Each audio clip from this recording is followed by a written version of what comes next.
Let's talk about the cabinet shakeup with Assistant Professor Arjan Aguirre from the Political Science Department of the Ateneo de Manila University. Welcome back again to News and Views, Prof. Thank you for joining us.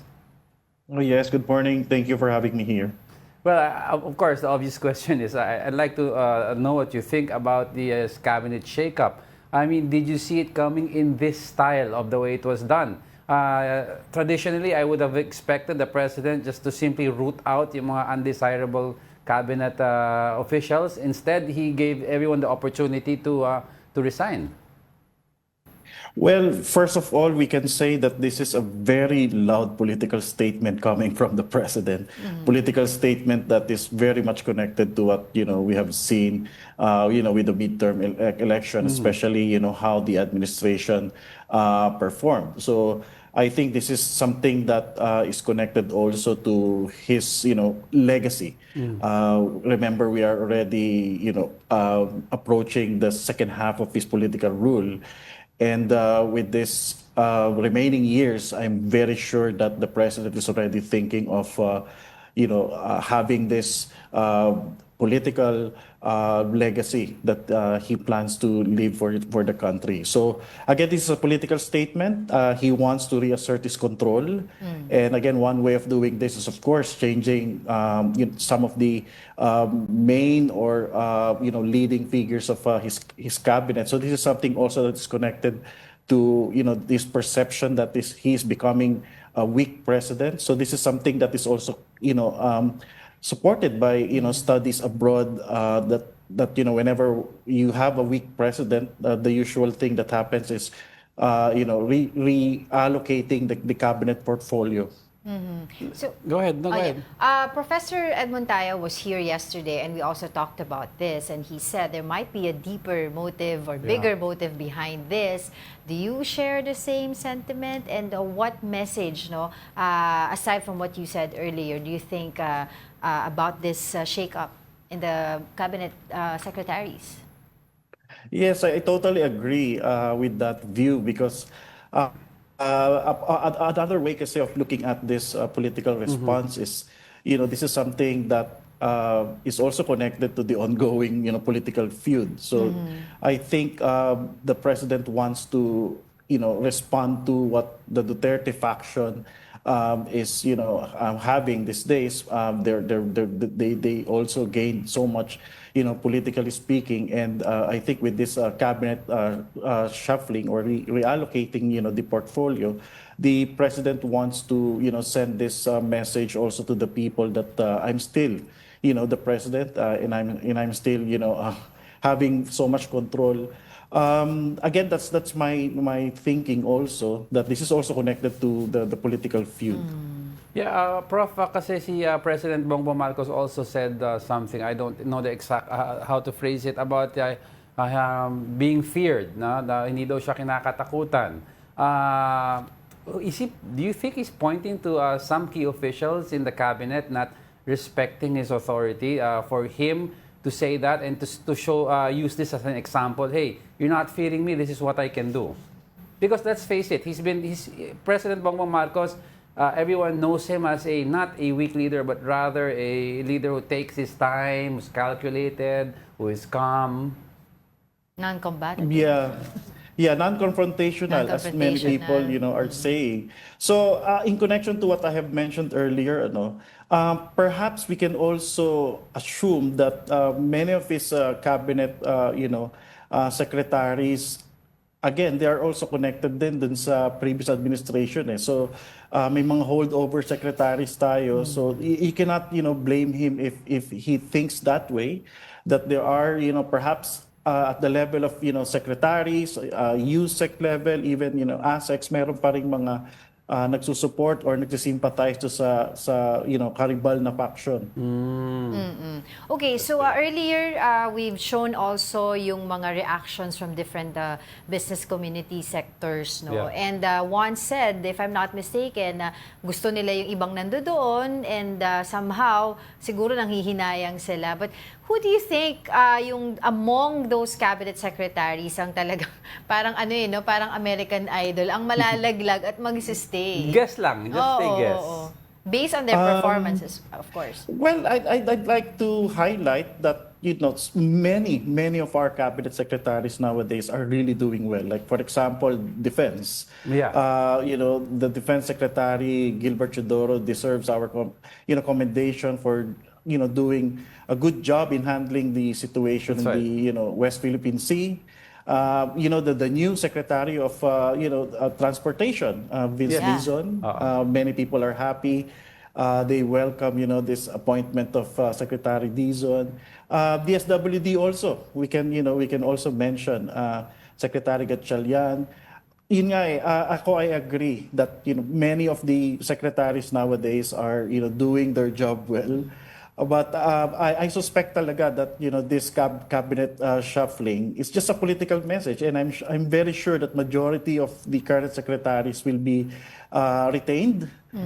If in fact nakikita ko rin, nasa-sense ko rin na some of them will be promoted. Meron mga mag-exit. I'm not supposed to mention their names, pero may mga mag-exit for sure.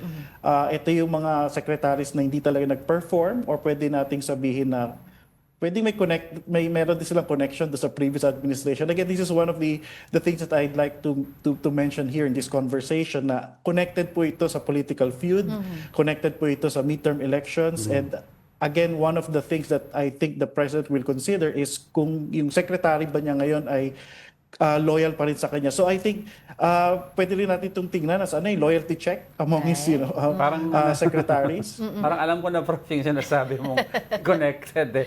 Pero I'd like go ahead. Yeah. It's good that you mentioned po about Secretary Gibot-Teodoro of the Defense, because when we talk about defense, ang unang isip natin dyan West Philippine Sea.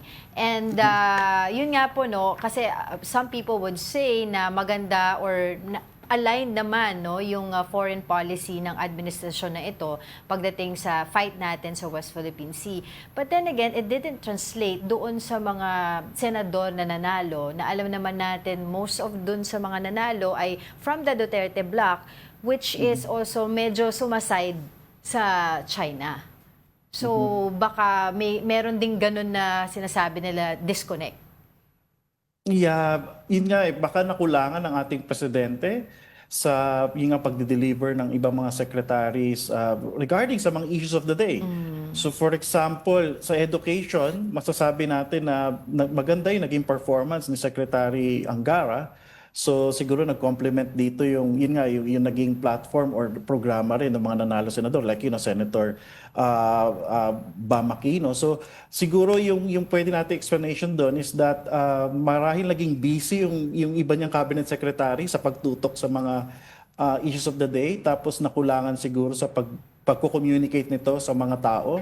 So I think ito yung naging response din ng ating Pangulo with this decision, di ba, to have his blog, yung kanyang recent na way para makakonect sa tao. Well, this could, I'd like to ask also, Prof, na moving forward, since this is the second half of his administration, and we all know in every Philippine administration na walang re-election ng presidente, this is what we call the lame duck stage. So, do you think this is the president's way of trying to balance out what may happen given yung shake-up sa Senate na mukhang balance na ang Senate? So, he's putting in people na hopefully he might put in people that might be friendlier with some of the incoming senators in the hopes na legislation gets passed. Yeah, again, itong cabinet shuffling na to, it's a political tool. Do not forget, this is a political tool that the president has. So maraming mukha ito. It's a multifaceted political strategy. Pwede niya itong gamitin to influence legislation. He will put there, people who are sabihin nating friendly sa mga legislators. Pwede niya rin itong gamitin to defend himself against attacks, which is nakita natin na nangyayari ngayon. Pwede rin itong gamitin ng ating presidente to change the political discourse. Remember, binanggit ko kanina, we are already approaching the end of his term. So legacy, pinag-usapan natin dito legacy. So again, this is something that is surprising for many, but to me, itong cabinet shuffling na to, part ito talaga ng kanyang power, and I think he's doing something that is connected to this, yung political strategizing. Right. Dagdag ko lang, you mentioned Angara as one of the top performing cabinet officials. How about tourism? She's linked to, Cristina Frasco is linked to the Dutertes. The current secretary, pwede nating sabihin na connected siya. Actually, connected pa siya sa dating presidente nga na si former President Arroyo. Pwede nating sabihin na siya na political appointee because of connection dun sa kanyang mga loyalty in the past. Tapos connected din siya sa Garcia ng Cebu. Pero na-prove naman siguro nila yung loyalty nila with this recent election, di ba? Yung kanyang mother, di ba, naging loyal pa rin sa Marcos regime. So, yun yung isang point na pwede kong ma-highlight dito. And sa kanyang performance naman, we can say that, the current secretary is also doing a good job. So, yun yung aking dito, yung nakikita. Ayun na nga, kasi sabi nga nila, yung cabinet shakeup is not uncommon anymore, no? Kumbaga, nagagawa naman na to or nagawa na to ng ibang mga past presidents natin. Pero why do you think parang na-highlight ito yesterday, most specifically? Is it because, yun nga, dahil sa napag-usapan natin, hindi naman talaga non-confrontational ito si Pangulong Bongbong Marcos. At hindi, parang ang in-expect lang natin sa kanya, kung magpapalit siya, parang tahimik lang, di ba? Okay, this is something for many people, something unprecedented din kasi nga in the past we have seen, previous presidents din na nagko-call for cabinet reshuffling pero partial lang, 'di ba? So parang a portion lang of the whole cabinets. Pero ito lahat he was requesting all of them. In fact, even yung USEC level, ASEC, ako tinitignan ko kung ano mangyayari diyan. Kasi remember, these are political appointees. So some of them were chosen because of their political loyalty. Others naman, they were chosen because of their, expertise. Yung mga technocrats. Yeah. So yung current composition kasi ngayon, masasabi natin na mix So, merong mga magagaling talaga, chosen because of their expertise, skills, experience. Meron din mga political appointees. I think itong move na ito is, pwedeng sabihin natin connected do sa mga political appointees. So, kayo ba ay sa akin or do sa kabila? So, nag-perform ba kayo na maayos o hindi? So, yun yung aking dyan, nakikita. Do we also see a shift? Do you think, Prof, we'll see a shift in the demeanor of the president? No more Mr. Nice Guy. I mean, he's been... let's face it, a lot of his supporters were saying, you're being bullied too much by the other side. Bakit di ka sumasagot? And I think that cost him a lot of points also as being weak. Do you see a shift in his demeanor this next 3 years? Perhaps he'll be more vocal or perhaps more communicative when it comes to what he thinks about, what he senses about the situation. In the past kasi nakita natin na he tends to shy away from interviews or interactions with the media. So the appointment of Secretary Castro, exactly. To me, it's a welcoming development na siguro dun sa mga hard-hitting questions kay Secretary Castro yon, pero dun sa mga mas sabi nating ma-handle ng mga conversations kay President Marcos yun. So this time magiging mas visible siya. Makikita natin na with this decision to come up with this vlogging approach, mas magkakaroon siya ng interaction with the people, and I think he will really need that, especially for the second half of his political rule. Pambawi ito especially do sa naging performance ng first half na nagkaroon siya ng political foe or rival na talagang very powerful, very popular. And I think yun yung naging consideration din niya kung bakit niya ito ginagawa recently. Do you also agree with others, kung may mga analyst na na-observe nila na may mali daw sa messaging, sa communication ng administrasyon na ito? May mali in the sense that may mga contradictions. Meron sila sinasabi, tapos iba yung ginagawa. Tapos, ako marami akong nakitang gano'n na kunwari sinabi ng presidente na hindi siya makikialam sa impeachment o kaya ayaw niya na impeachment, pero yung mga kaalyado niya ginagawa yung ganito. So I expect for the second half, magkakaroon ng consistency. If he really, doesn't want the other faction, I mean, he really must say it. I mean, directly to the people.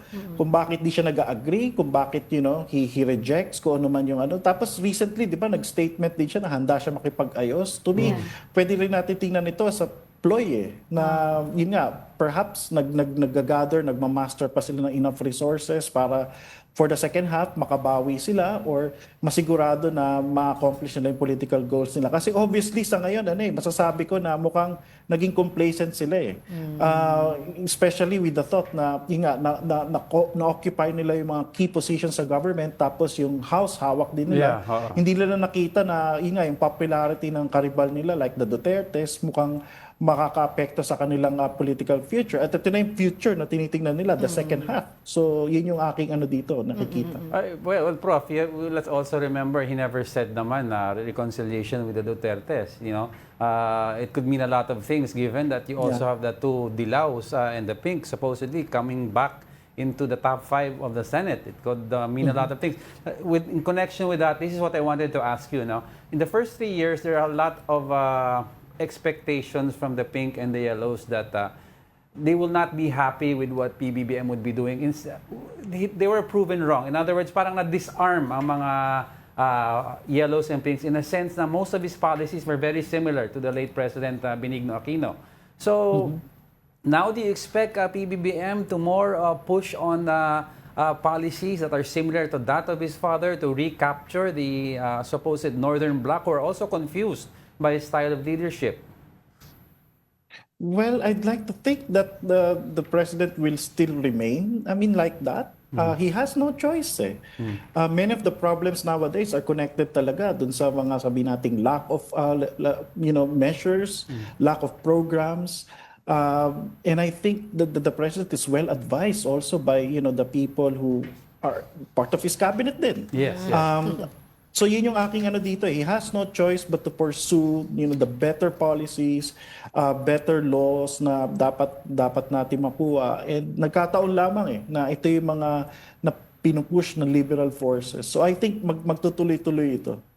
Well, abangan pa rin natin dahil hanggang ngayon wala pa naman tayo nakikitang mga new appointees or reappointments. So, and we'll still be talking to Prof for the next 3 years before the next election.